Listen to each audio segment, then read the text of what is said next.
Hey guys, welcome back to a new video. I'm Stephanie West. I'm a licensed counselor here in the state of Michigan and owner and operator of In Progress Counseling. I'm going to split hairs a little bit today, but that's because anxiety reduction matters immensely. And sometimes the language that we choose can add into our anxious response, or it can help alleviate some of our anxious response. And so I want to invite you into some word choice that I think typically can help impede or reduce some of the anxious response that we have. So what will often happen is we might frame a new development through the lens of a problem that needs a solution. So for example, I had car work that had to get done today. And so if I'm like, oh crap, I got to get car work done and I got to do this, this, and this, and I have to organize it this way. What happens is I'm stating it as a problem, which often means my brain is kicking into solution mode, or it's trying to come up with how to solve the problem. But me having car work done isn't actually a problem unless there's kind of a lack of resources or unless there is just no time in my schedule. But even then, framing it as a problem kicks me into problem solving mode, which often can be part of kind of an anxious response. It can add stress or taxation to our system, when the reality is having some sort of car work done is really just a circumstance that I have to navigate. There's some adulting involved, there's some logistics involved, there's some finances involved, there's some pivoting and creativity involved, but it's not necessarily in and of itself a problem.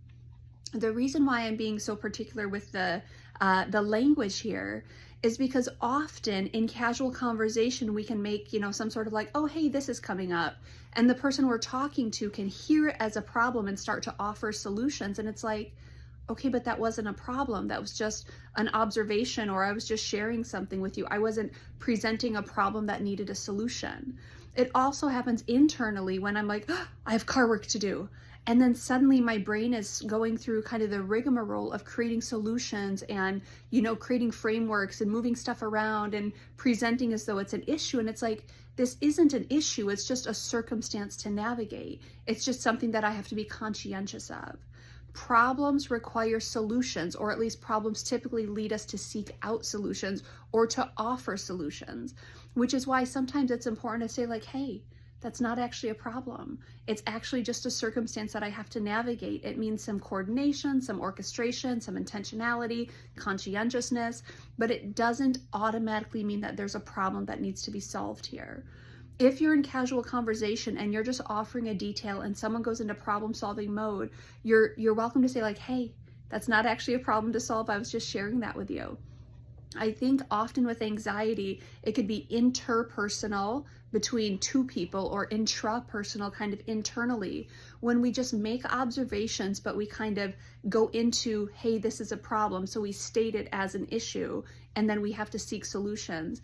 It often can just add some taxation into just normal everyday pieces that are just situations we need to handle. So I want to invite you into that today, that question of, is this even a problem?